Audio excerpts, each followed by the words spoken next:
Bismillahirrahmanirrahim.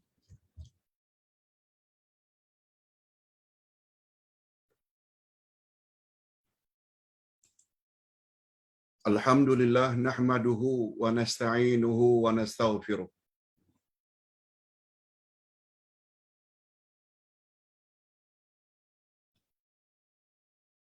Wa na'udzu billahi min shururi anfusina wa min sayyiati a'malina.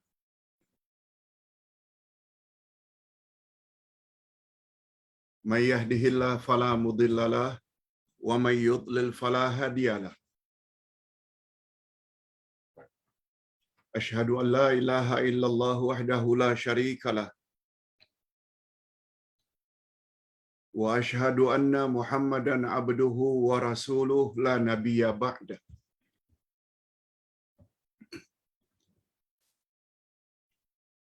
Allahumma salli wa sallim ala nabiyyina Muhammad wa ala alihi wa sahbihi ajma'in, amma ba'd. Hadirin dan hadirat serta para pemirsa yang saya hormati, Assalamualaikum warahmatullahi wabarakatuh.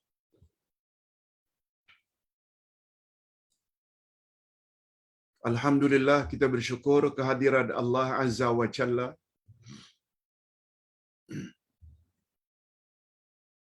berkat taufiknya kita dipertemukan sekali lagi pada pagi ini untuk membahas persoalan yang berkaitan dengan akidah.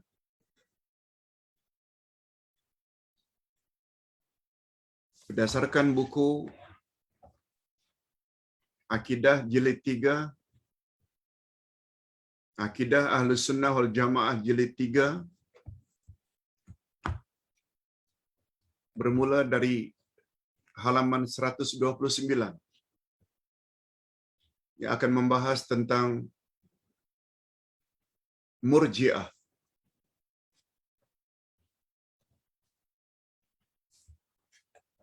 Buku 3 ini khas membahas tentang puak-puak atau golongan-golongan yang sesat dalam akidah, yang bercanggah dengan Ahlus Sunnah wal Jamaah. Kita perlu tahu, pertama tentang Syiah, yang kedua tentang Khawarij, yang ketiga tentang Mu'tazilah, dan hari ini yang keempat tentang Murji'ah.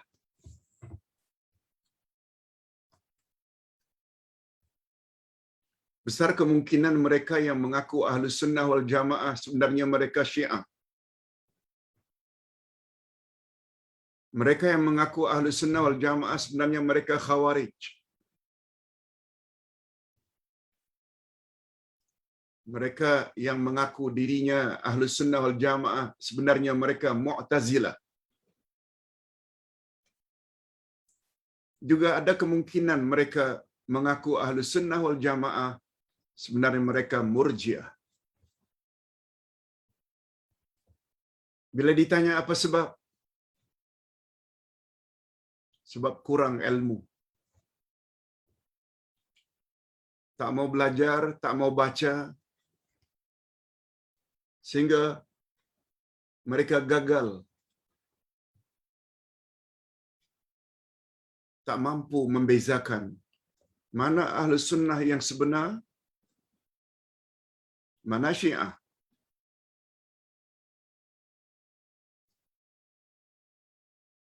Terhadap Syiah, jangankan kata Syiah juga selamat. Yang mendakwa perbezaan Syiah dengan Ahlus Sunnah kecil pun tak betul.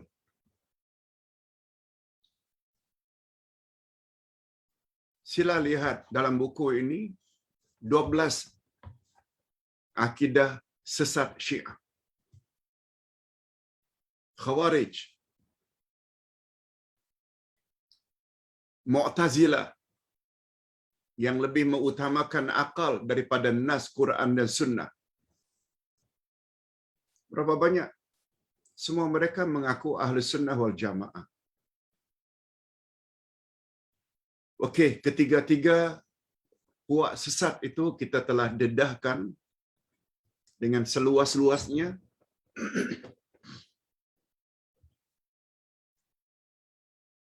Hari ini kita ingin dedahkan pula kesesatan Murji'ah. Apa itu Murji'ah, Pak Ustaz?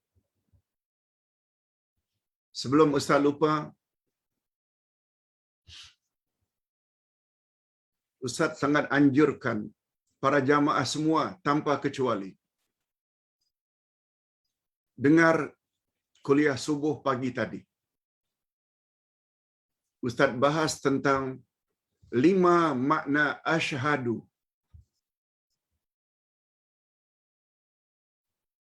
Yang naunnya syahadah. 2 kalimah syahadat. Asyhadu an la ilaha illallah wa asyhadu anna Muhammad Rasulullah. Kedua-duanya diawali dengan asyhadu. Apa makna asyhadu? Sungguh banyak dari kalangan umat Islam yang tidak tahu makna sebenar asyhadu. Walaupun tidak salah diartikan aku bersaksi, aku naik saksi.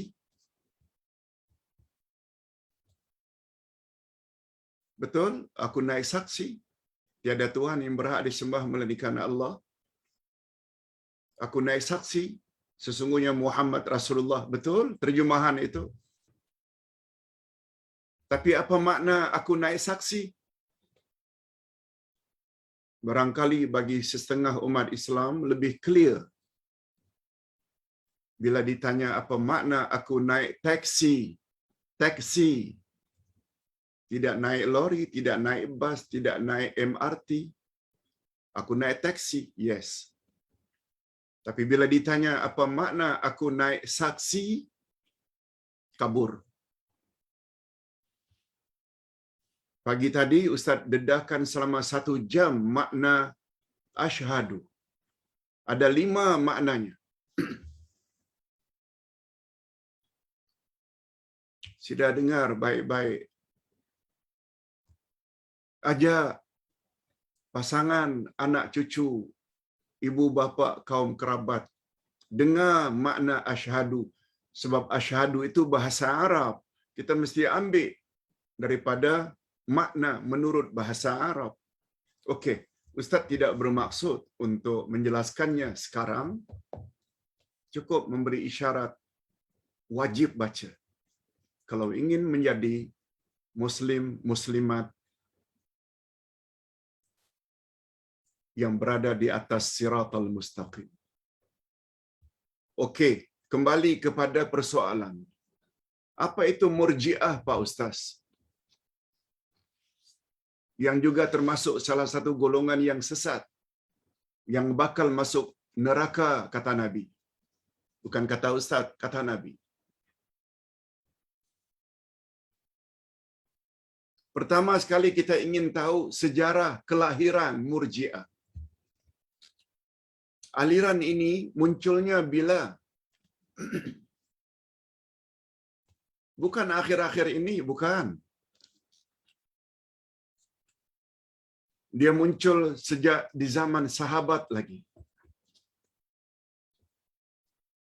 Perkataan Murji'ah berasal dari perkataan irja.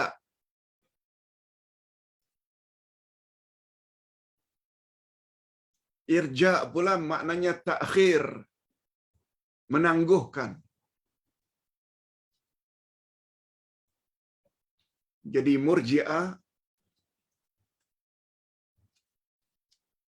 adalah golongan yang suka menangguhkan. Bukan menangguhkan amalan, bukan. Bukan menangguhkan tobat, bukan. Tolong perhatikan.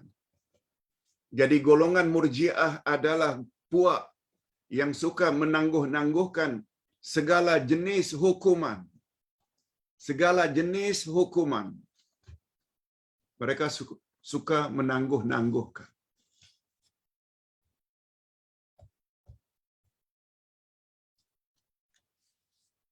Bila ditanya kepada kita, Apa pendapat awak tentang Syiah? Alah, kita serahkan sajalah kepada Allah. Kalau mereka memang tidak betul, nanti Allah akan hukum di akhirat. Yes, ini dia. Ini Murji'ah.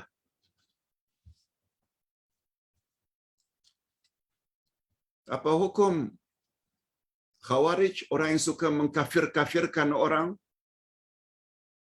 Alah, itu pandangan dia. Nanti serahkan sajalah. Allah nanti akan hukum dia.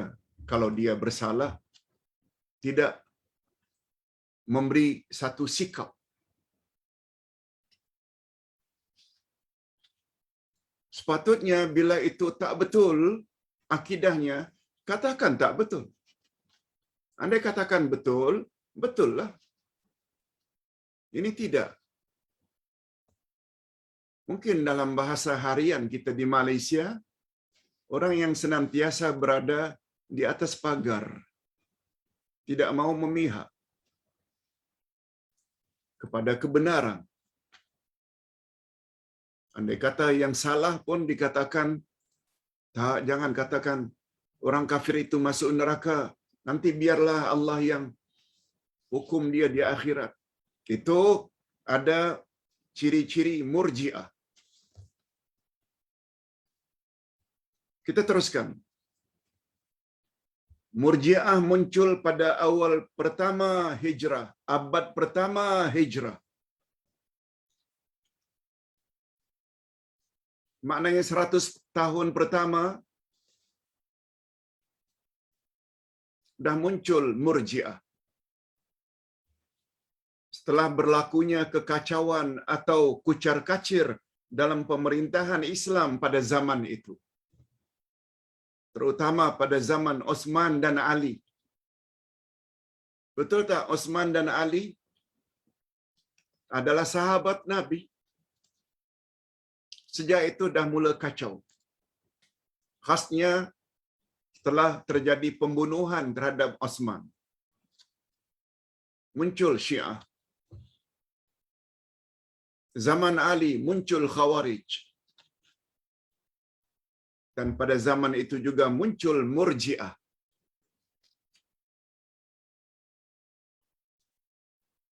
Di antara faktor yang sangat besar peranannya sehingga mendorong kemunculan faham Murji'ah ialah, ini dia. Ada 4 sebab. Ustaz tulis.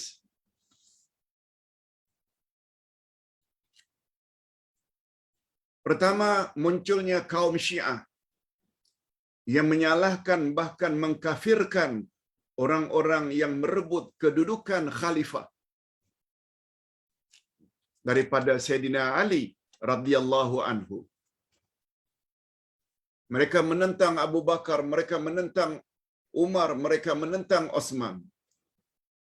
Sebab bagi mereka, setelah baginda wafat, yang layak jadi khalifah hanya Sayyidina Ali. Muncul.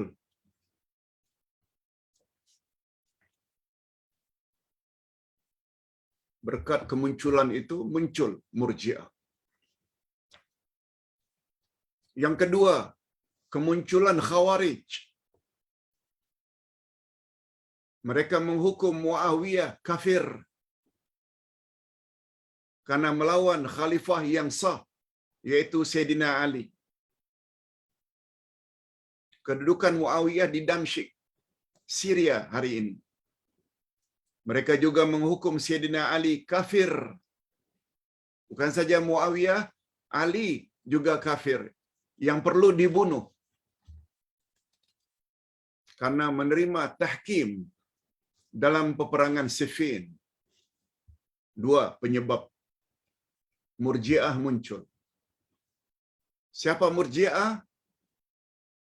Secara detail kita akan bahas. Tak habis hari ini, next week insya-Allah. Biar kita betul-betul faham. Alhamdulillah Ustaz mendapat feedback yang cukup positif tadi pagi dari banyak jemaah. Dalam grup, secara personal, Terima kasih Pak Uday yang telah menjelaskan makna asyhadu dengan begitu clear, dengan contoh-contohnya. Nah, karena banyak yang akhirnya menjadi faham, itu sebabnya Ustaz awal-awal tadi sebut, jangan lupa dengar kuliah subuh pagi tadi. Kalau ingin menjadi muslim, muslimat yang berada di atas jalan yang lurus. Yang ketiga, penyebab munculnya Murji'ah. Penyokong Muawiyah menyalahkan kelompok Ali. Nah, ini pula. Padahal Ali telah diangkat jadi khalifah. Mereka menuduh puak Ali lah yang memberontak sehingga terjadi pembunuhan terhadap Osman. Ini dakwaan Muawiyah di Damsyik.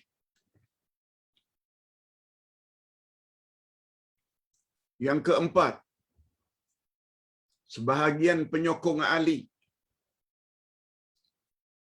ada yang menyalahkan Ummul Mukminin Aisyah radhiyallahu anha, isteri Rasul, dipersalah. Dan sikap para sahabat, antara lain Talhah bin Zubair, yang menggerakkan penentangan terhadap Sayyidina Ali radhiyallahu an, sehingga terjadilah peperangan Jamal. Peperangan Jamal. Peperangan onta.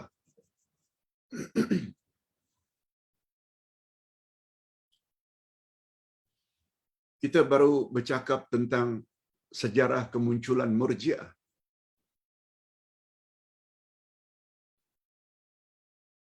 Di mana kesimpulan itu semua, pada waktu itulah muncul sekelompok sahabat. Ini dia. Ekoran dari munculnya perpecahan yang empat tadi, Syiah, Khawarij, Muawiyah, dan sikap daripada setengah sahabat, akhirnya muncullah sekelompok sahabat yang menjauhkan diri daripada terlibat dengan pertikaian sesama sendiri. Tak mau ikut Syiah, tak mau ikut Khawarij, tak mau ikut Muawiyah, tak mau ikut sikap Ummul Mukminin Aisyah, Talhah bin Zubair.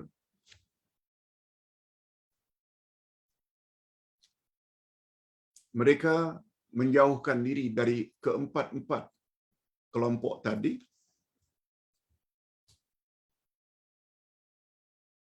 Timbul pertanyaan, baguskah sikap itu? Mungkin sepintas lalu, setakat ini kita kata bagus. Tapi tak bagus. Mereka tidak mau ikut serta menyalahkan mana-mana pihak yang bertelaga. Apalagi sampai mengkafirkannya. Bagus nampaknya. Tak mau terlibat. Tak mau join. Kalau kepada mereka ditanya, nah ini dia, muncul Murji'ah. Bila kepada mereka ditanya, bagaimana menurut pendapat kamu tentang Muawiyah dan anaknya Yazid yang membunuh cucu Nabi Sayyidina Husain, Yazid dan ayahnya Muawiyah, pendapatmu macam mana? Muawiyah telah mengkafirkan Sayyidina Ali. Muawiyah tidak mau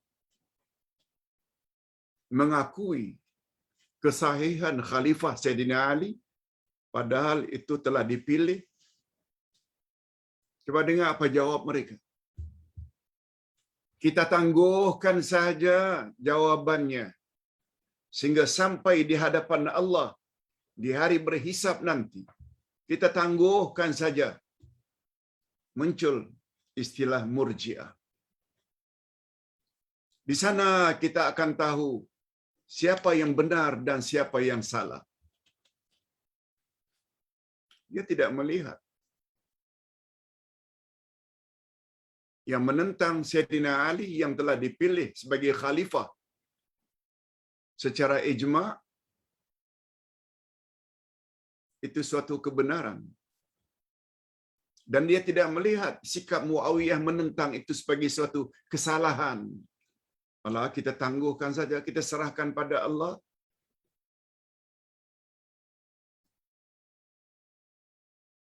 Begitu juga kalau ditanya, bagaimana pendapat kamu tentang sikap Khawarij dan Syiah yang begitu lantang mempertahankan pendapat masing-masing? Syiah kata yang paling layak menjadi khalifah adalah Ali, bukan Abu Bakar, bukan Umar, bukan Osman. Bagaimana pendapatmu sikap Khawarij yang mengkafirkan Sayyidina Ali, Muawiyah dan Abu Musa al-Asy'ari? Coba dengar apa jawaban mereka. Semua soalan seumpama itu akan mereka jawab. Kita tangguhkan saja jawabannya di akhirat nanti. Di sana kita akan tahu siapa yang benar dan siapa yang salah. Karena Allah akan menghukum dengan adil. Inilah asal mula pahaman Murji'ah muncul. Sepintas lalu macam betul. Memang Allah Maha Adil. Tapi sikap seperti ini tidak menampakkan sikap sebenar ketika di atas muka bumi. Menangguh-nangguhkan. Biarlah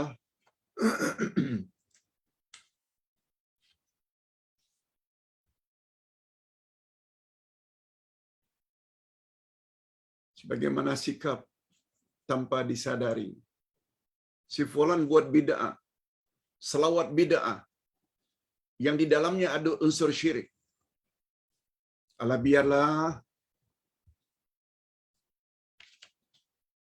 tak mau nak tegur, takut ditegur.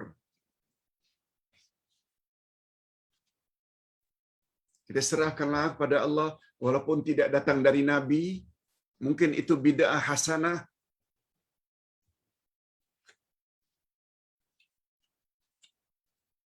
Berbaik sangka biar pada tempatnya.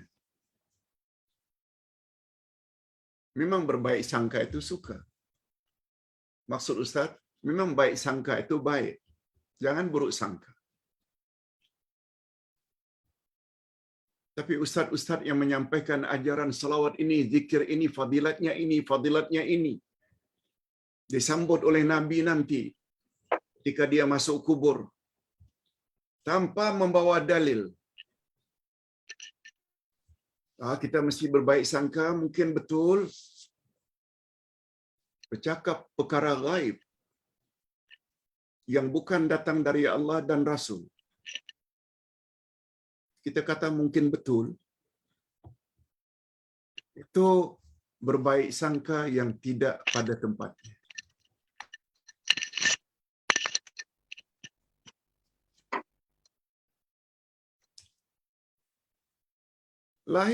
Lain halnya bila bawa dalil. Lalu pemahamannya macam ini. Yang lain pula pemahaman macam itu. Yes, yang itu boleh. Berbeza pendapat dalam menafsirkan sama ada ayat Quran atau dalam mensyarahkan hadis Nabi. Yes, itu namanya khilafiyah.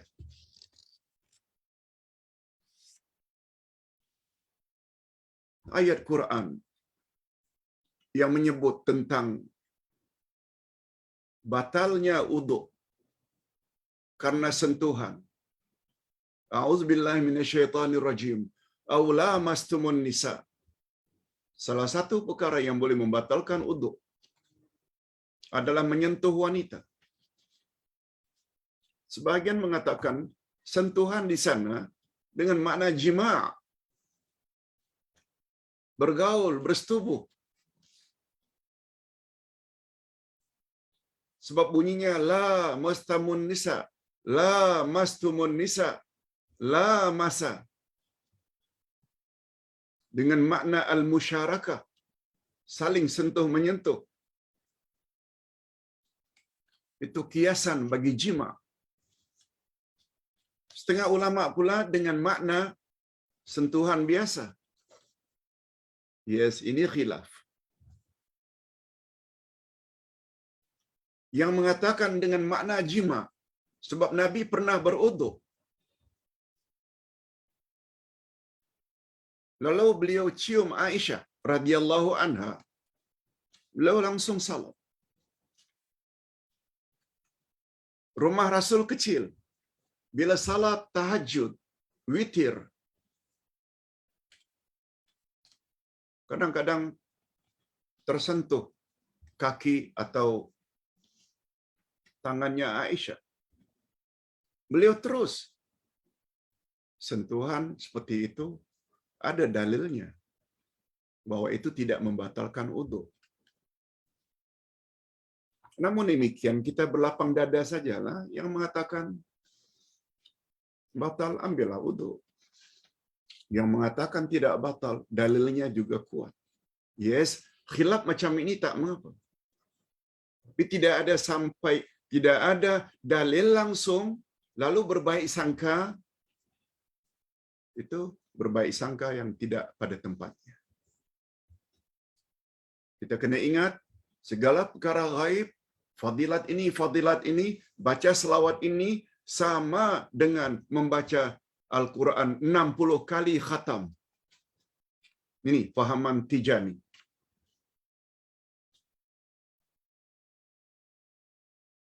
$60 kali khatam.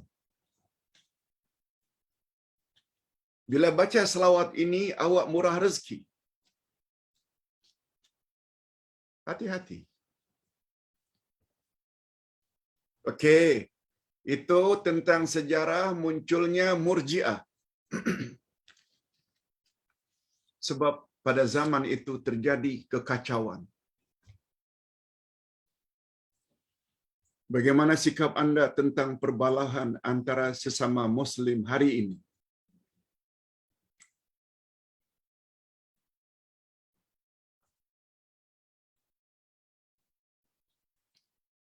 Ustaz punya pandangan, jangan punya sikap seperti Murji'ah. Semua betul. Semua betul.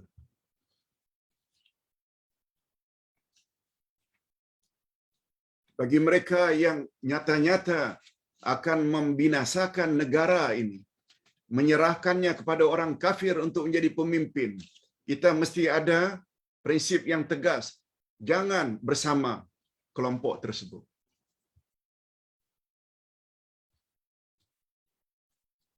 Bukan saja bercanggah dengan perlembagaan Islam agama resmi, dah mula digugat, institusi raja dah mula digugat, lalu diberi peluang kepada kelompok ini untuk memerintah, apa akan jadi? No. Jangan jadi Murji'ah. Kita mesti nampakkan sikap. Boleh kita cenderung kepada seseorang, tapi jangan secara membuta tuli. Ingat kata-kata Imam Ibnul Qayyim terhadap guru idolanya, Imam Ibnu Taimiyah. Apa kata Imam Ibnul Qayyim, murid utama Ibnu Taimiyah? Kata beliau, ana uhibbu Syekhul Islam.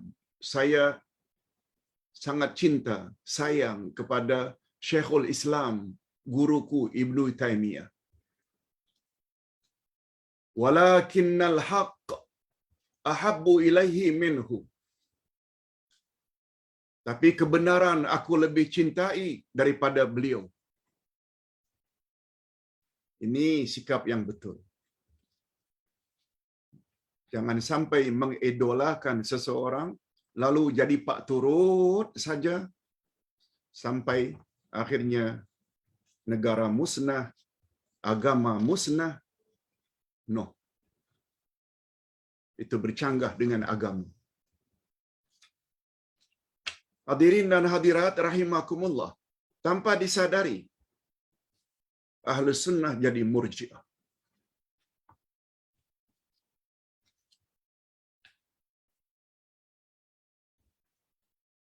Sekarang kita berpindah kepada sikap beberapa sahabat. Bapak-bapak dan ibu-ibu serta para pemirsa yang saya hormati.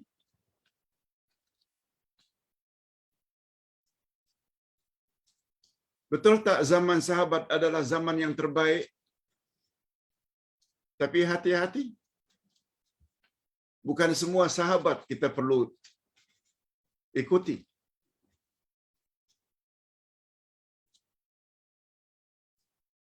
Baru beberapa hari yang lalu kita bercakap tentang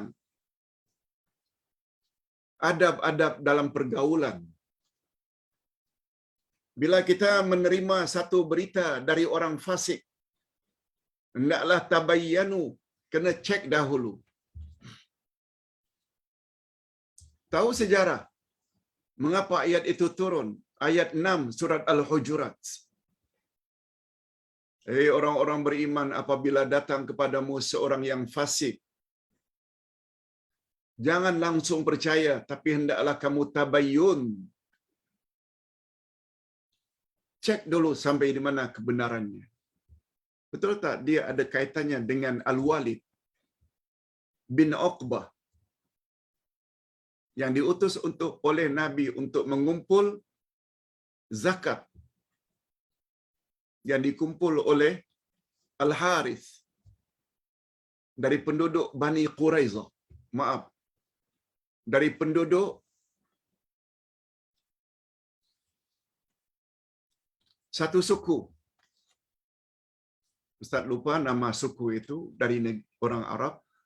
Quraizah itu Yahudi. Qainuqa, Nadir. Kalau tak salah Bani Mustalaq. Begitu dia datang, Al-Haris dan Bani tersebut mengalu-alukan kedatangannya sangat ramai. Lalu utusan Nabi ini berpatah balik, beritahu pada Nabi bahawa mereka akan bunuh dia.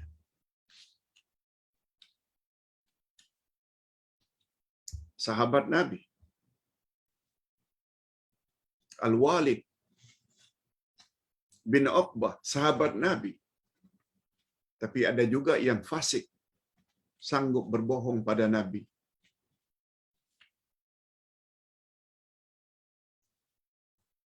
Apakah tak mungkin munculnya orang-orang fasik pada hari ini? Mengajar kita ilmu agama,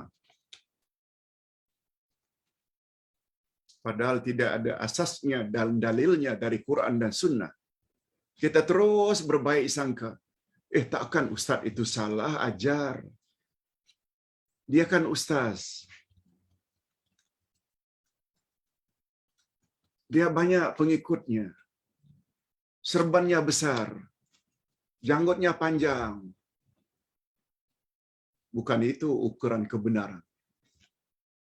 Ukuran kebenaran, apa kata Allah, apa kata Rasul. Hadirin dan hadirat, ini yang kita panggil dengan manhaj salaf. Manhaj salafus salih.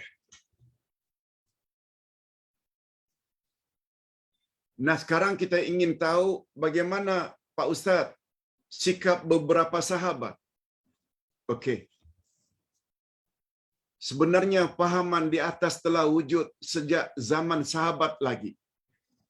Pahaman tadi, Murji'ah, telah muncul sejak zaman sahabat, yaitu semasa peristiwa pembunuhan Sayyidina Utsman ibnu Affan radhiyallahu anhu dan pengangkatan Sayyidina Ali bin Abi Thalib radhiyallahu anhu sebagai khalifah yang keempat.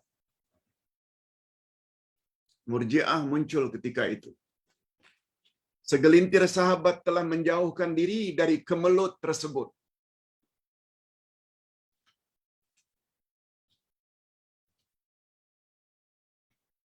menjauhkan diri dari kemelut tersebut. Mereka bersikap tidak menyalahkan mana-mana pihak dan pada masa yang sama tidak pula menyokong mana-mana pihak.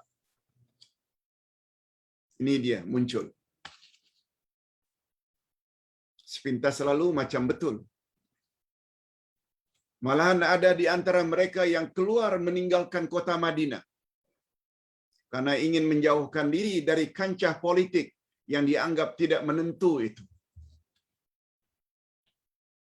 Apa bezanya dengan apa yang terjadi pada hari ini? Puak-puak Melayu bercakaran sesama sendiri.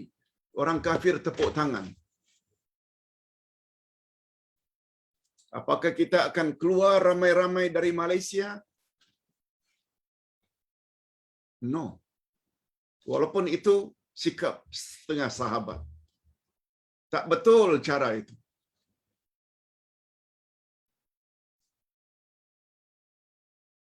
Adapun para sahabat Nabi tersebut adalah Abdullah bin Umar. Bukan sembarang orang. Abu Bakrah,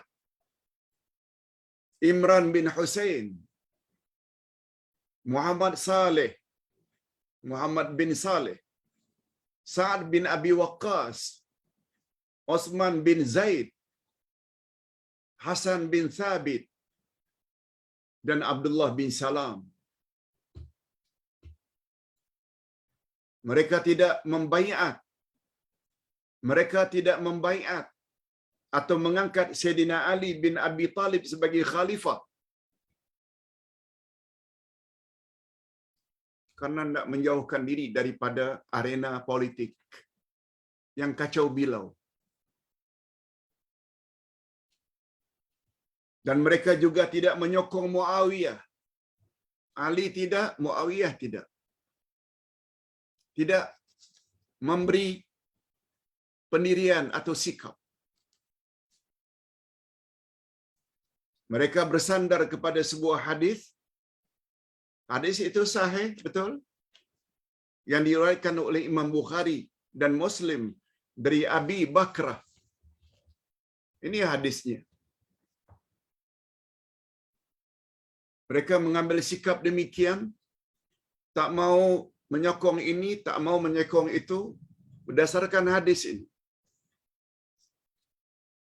Itu pemahaman mereka. Nanti kita akan luruskan pemahaman yang betul itu bagaimana. Rawa Abu Bakrah anna Rasulullah sallallahu alaihi wasallam qaal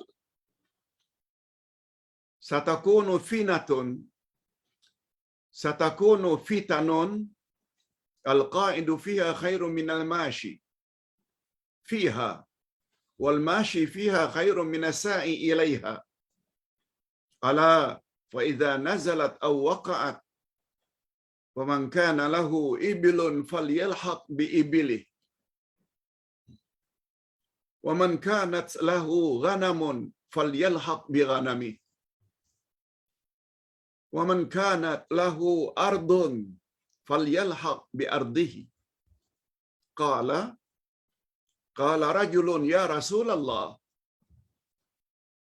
ara'aita man lam yakun lahu iblun wala ghanamun wala ardun qala ya'midu ila sayfih fayaduqqu ala haddih bihajarin summa yanju in istata'an najah. Rawahul Bukhari wa Muslim. Memang ada hadis sahih. Sekarang masalahnya pemahaman. Betulkah dengan hadis ini kita akhirnya memulaukan diri keluar dari Madinah? Coba dengar terjemahan hadis. Abu Bakrah meriwayatkan bahwa Rasulullah sallallahu alaihi wasallam bersabda, akan ada fitnah atau kekacauan. Nabi bersabda, meramalkan. Ramalan Nabi adalah sahih. Sebab berdasarkan wahyu. Apa kata Nabi? Akan muncul fitnah perbalahan, maka orang yang duduk lebih baik daripada orang yang berjalan. Orang berjalan lebih baik daripada orang yang ikut serta berusaha menghidupkan fitnah.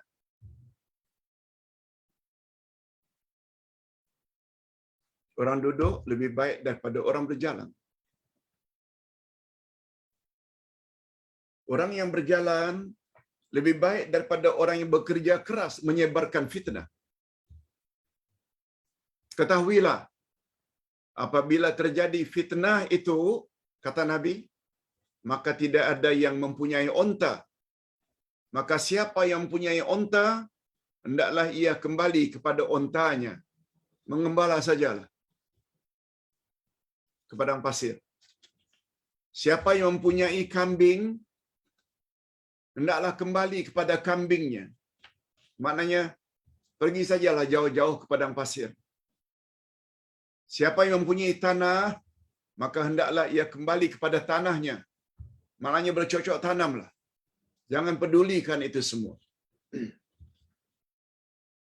Abu Bakrah selanjutnya berkata, seorang sahabat bertanya, "Ya Rasulullah, bagaimana pendapat Tuhan kalau saya tidak ada onta, saya tidak ada kambing, saya juga tidak ada tanah, ya Rasulullah? Bagaimana sepatutnya sikap saya?" Coba dengar jawab Nabi. Hendaklah ia mengambil pedang, lalu pecahkan mata pedangnya kepada batu, pecahkan pedangnya pada batu, dan kemudian carilah jalan untuk menyelamatkan diri jika memungkinkan. Jangan ikut serta dalam kemelut itu. Hadis riwayat Imam Bukhari dan Imam Muslim.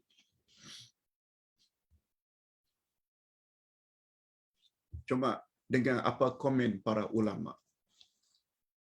Berdasarkan hadis ini, maka para sahabat di atas berkesimpulan, ini kesimpulan mereka, bahwa mereka tidak sewajarnya campur tangan di dalam pertelagahan yang terjadi di antara sesama umat Islam. Lalu berpandukan pandangan inilah maka akhirnya muncul pahaman Murji'ah.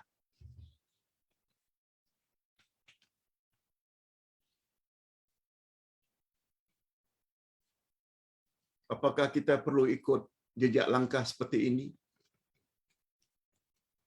Tidak memihak pada mana-mana pihak. Yang kita sudah kenal pasti mana pihak yang benar. Berdasarkan kehendak Quran dan Sunnah Nabi. Ini pencerahannya. Adapun menurut pendapat kebanyakan para sahabat Nabi, ini majority. Bukan saja sahabat, juga tabi'in dan tabi'in, serta para ulama Islam secara umumnya. Apa pendapat mereka? Wajib hukumnya menolong kebenaran. Tak kisahlah dari mana datangnya kebenaran itu. Al-Haq. Sokong Al-Haq. Itu pendapat yang paling betul. Sokong mana yang lebih betul jika terjadi, jika fitnah terjadi, dan ikut serta berperang bersama-sama pihak yang benar. Walaupun Nabi kata pecahkan mata pedangmu dengan batu, no. Bila kita yakin bahwa ada pihak yang benar, sokong. Walaupun dengan cara berperang, membunuh Muslim lainnya di pihak yang salah, untuk membunuh puak-puak yang melakukan penganiayaan. Al-Baghin, dalam bahasa Arabnya Al-Baghin. Dan pendapat inilah yang betul. Hakikat ini sesuai dengan firman Allah. Nah, coba tengok firman Allah surat Al-Hujurat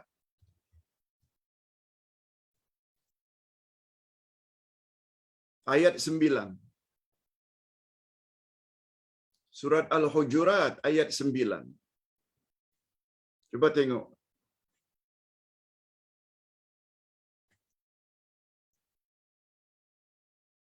Ustaz tidak sebut ayatnya di sini, tapi untuk lebih memahaminya, cuma di sini ada sedikit kesalahan. Minta maaf. Al-Hujurat stroke 49, bukan 4. Surat 4 itu kan An-Nisa. Al-Hujurat tidak ada M-nya di belakang. Buang M.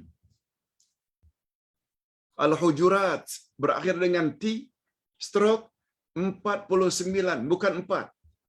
49 itu number surah. Surah yang ke-49, ayatnya 9.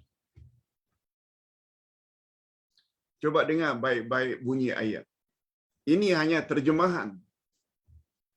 A'udzubillahi minasyaitonirrajim. Wa in ta'ifatani minal mu'minina iqtatalu fa aslihu bainahuma. Coba kita terjemahkan dulu bahagian ini. Dan jika ada dua golongan dari orang-orang yang beriman berperang, maka damaikanlah antara keduanya. Damai. Bila bertelingkah antara orang beriman dengan orang beriman lain, Muslim dengan Muslim lain, tugas kita jangan hanya tengok, damaikan mereka. Kemudian apa kata Allah? Andai kata mereka tak mau berdamai. Oh, ayat ini sangat tepat untuk kondisi kita hari ini.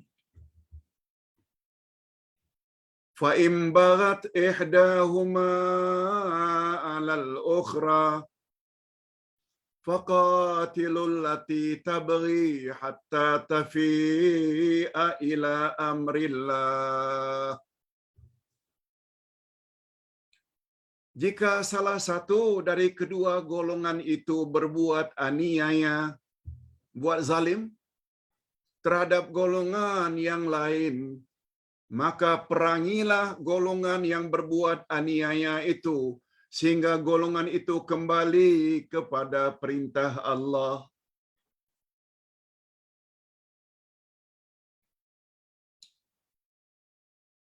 Sikap pertama, damaikan dulu. Tapi bila diajak berdamai, tak mau berdamai, perangi di sini dengan makna lawan pihak yang tak mau berdamai itu, yang akan merugikan umat Islam. Perangi, tinggalkan. Mungkin itu istilah yang lebih lunak. Bukan maknanya kita bunuh, bukan. Jangan sokong puak itu. Jika kita dah dapat congak, bila dia disokong, akan rugilah agama kita, bangsa kita. Itu maksudnya. Ini yang berperang ni sesama orang Islam. Lihat panduan ayat. Maka perangilah pihak yang tak mau berdamai itu, yang berbuat aniaya itu, sehingga golongan itu kembali kepada perintah Allah. Coba tengok sambungan ayat lagi. Fa in fa'at fa aslihu bainahuma bil adli wa aqsitu. Jika golongan itu telah kembali kepada perintah Allah, maka damaikanlah antara keduanya dengan adil dan berlaku adillah. Apa makna adil? Letakkan sesuatu pada tempatnya. Innallaha yuhibbul muqsitin. Sesungguhnya Allah menyukai orang-orang yang berlaku adil.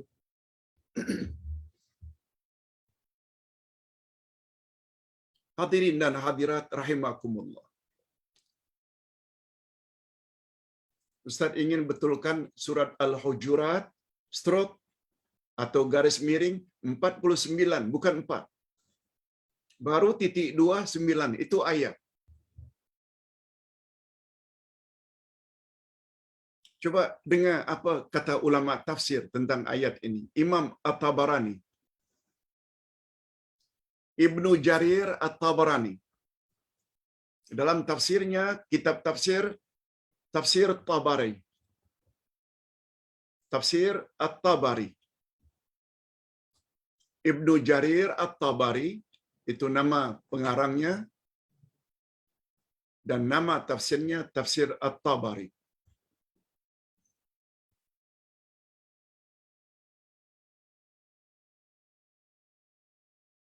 Ini Ustaz kutip dari kitab Fathul Bari. Syarah Sahih Bukhari. Jilid 13, muka surat 31. Ini rujukan. Ini dalil. Apa kata At-Tabari? Pandangan yang paling tepat, ini dia. Pandangan yang paling tepat ialah fitnah dengan makna ujian. Fitnah dalam ayat itu dengan makna ujian. Bertelagah sesama sendiri. Ini Allah nak uji kita. Bagaimana sikap Ahlus Sunnah wal Jamaah? Apakah ikut pendapat Murji'ah? No. Imam At-Tabari ini seorang pakar tafsir dan termasuk tafsir At-Tabari termasuk salah satu tafsir yang mu'tamad, boleh dijadikan sandaran. Apa kata beliau? Mencegah kemungkaran adalah wajib hukumnya. Mencegah kemungkaran hukumnya wajib ke atas sesiapa yang mampu.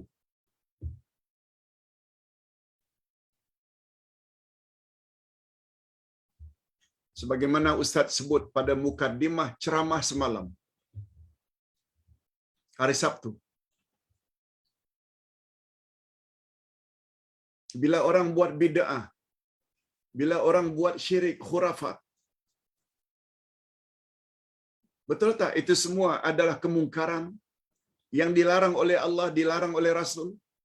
Yes, itu kemungkaran. Apa panduan yang datang dari Nabi?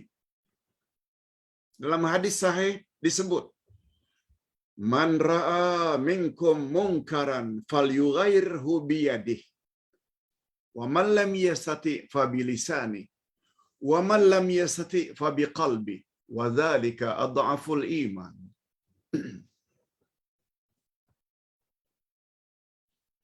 Siapa di antaraku melihat suatu kemungkaran, umpamanya ajaran Islam disebar secara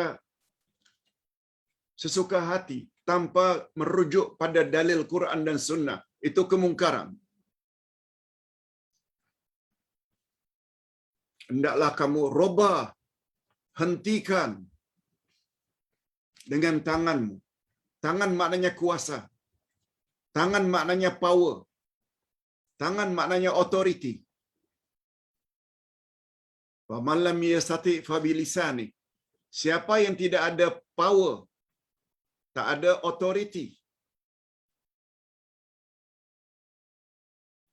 hendaklah dengan lidahnya. Nasihat. Ustaz ada sebut semalam, lidah ini sama dengan kita gunakan tangan untuk forward. share kebenaran itu pada saudara mara kita, kepada grup kita, share. Itu sama dengan peranan lidah. Sebab zaman dahulu tidak ada yang namanya WhatsApp, Telegram tak ada, email tak ada, Facebook tak ada. Semua dengan lidah dulu. Lalu apa kata Nabi? Apabila kamu tidak mampu juga memberi nasihat,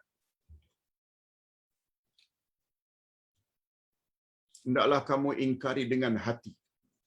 Dengan hati. Hati kita tak suka dengan puak itu.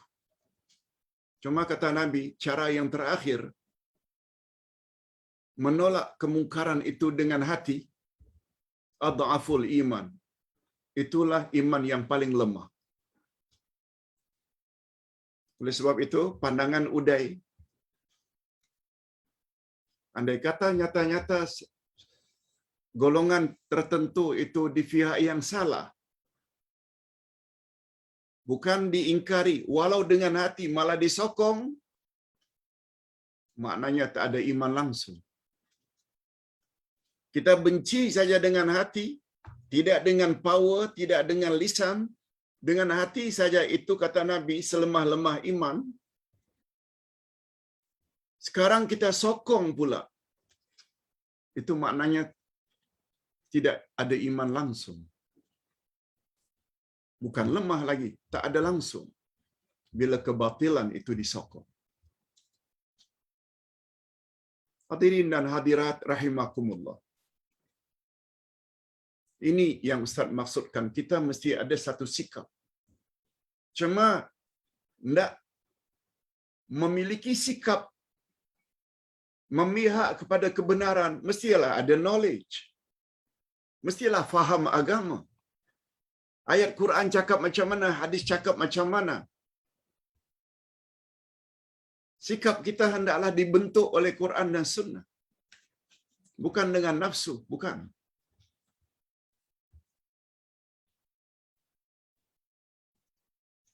Apalagi yang berkaitan dengan agama.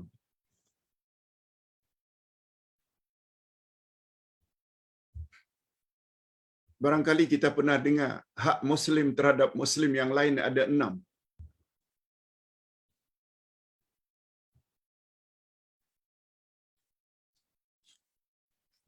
Apabila dia bersin, hendaklah ucap Alhamdulillah, yarhamukallah. Bila dia ucap Alhamdulillah. Apabila dia beri salam, hendaklah jawab Waalaikumsalam. Bila dia undang kita, hendaklah datangi. Bila undangan itu tidak membawa maksiat. Satu di antara 6 kewajiban Muslim terhadap Muslim lain,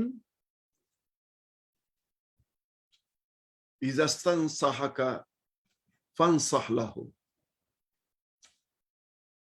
Apabila dia minta nasihat, berilah dia nasihat. Itu hak Muslim.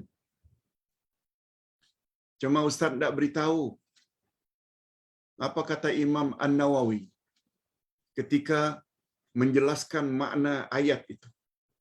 Maaf, ketika menjelaskan makna hadis itu, bahagian itu.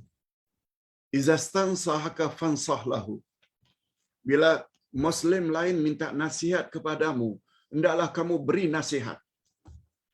Begitu literal translation. Direct translation. Tapi terjemah maknawiyahnya, kata Imam An-Nawawi, tidak semestinya begitu. Lalu beliau detailkan. Cantik detailannya. Awak hendaklah beri dia nasihat bila dia minta nasihat hanya menyangkut hal-hal keduniaan. Hanya menyangkut hal-hal keduniaan. Dia tanya kita, bagaimana pandangan awak? Saya cadang nak buat joint venture dalam usaha itu. Saya mau ajaklah beberapa kawan-kawan. Lalu kita pun beri nasihat. Karena dia minta nasihat. Bagus tak? Kalau saya buat usaha itu, disebut usaha tersebut. Kalau kita pun beri nasihat.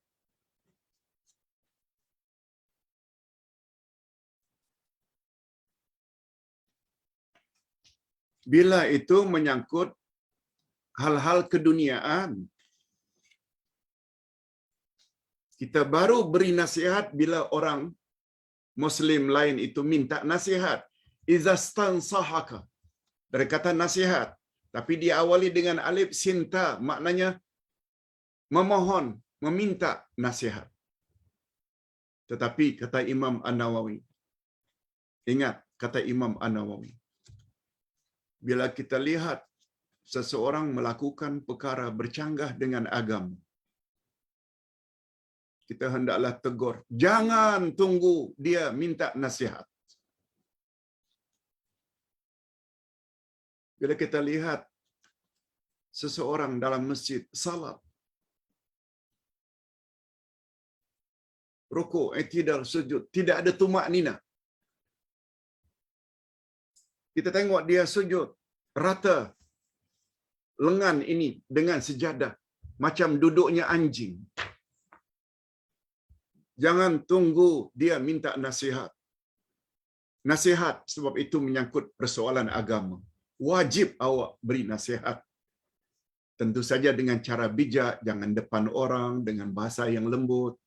Sunnah Nabi tak macam itu, tuan. Kita mesti tumak nina. Sebab Nabi pernah melihat seorang sahabat salat tidak tumak nina. Rukuk, i'tidal, sujud. Kata Nabi, salli fa anta lam tusalli. Salat balik. Sebab kamu tadi tidak sah salat macam itu.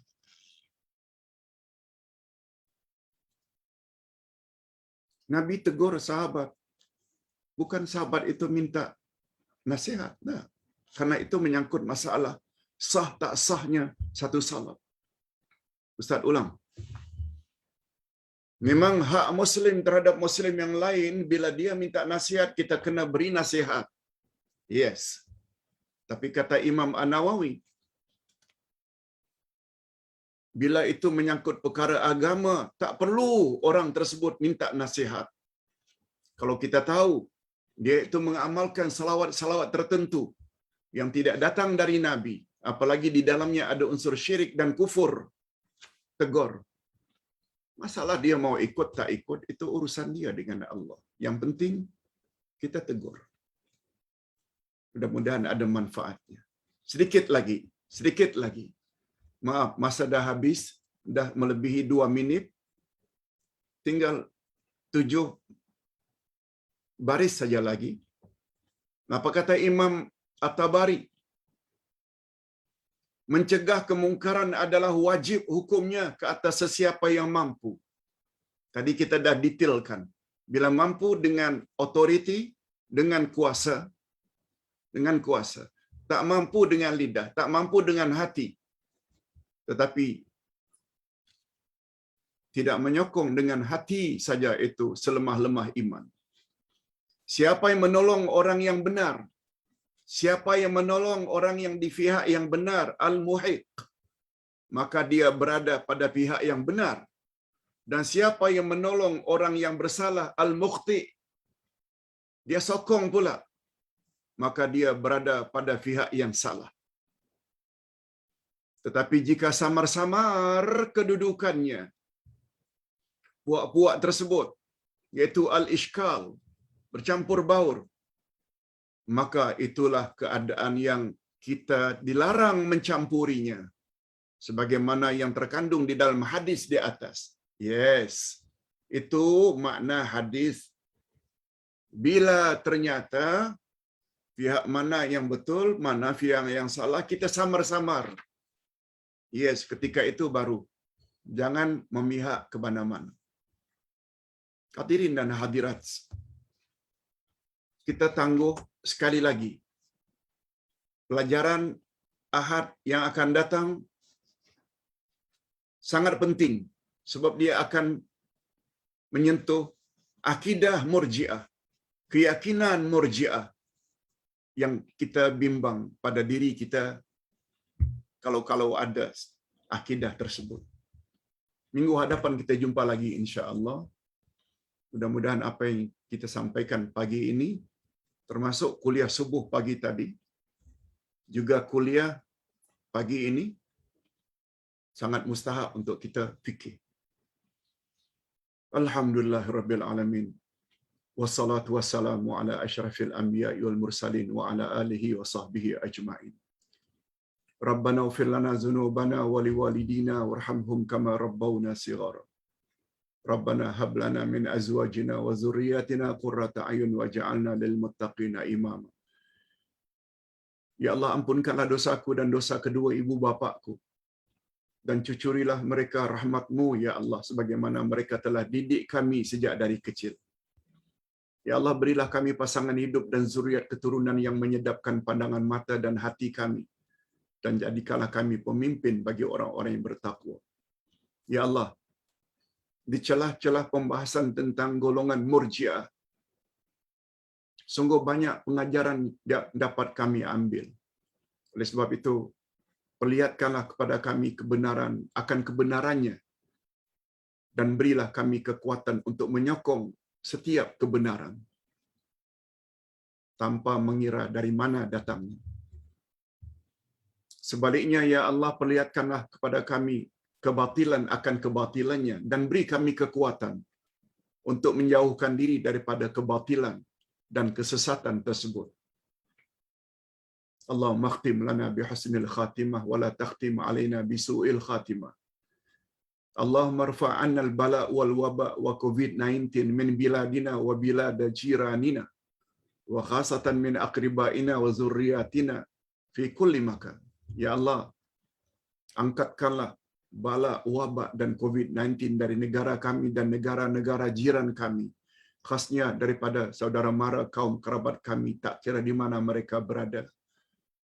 Ya Allah, akhirilah hidup kami dalam keadaan yang baik, akhir dalam iman dan amal saleh, dan tolonglah ya Allah, jangan Engkau akhiri kami dalam keadaan yang tidak baik, akhir dalam syirik, khurafat, bid'ah, maksiat. Na'udzubillahi min dzalik.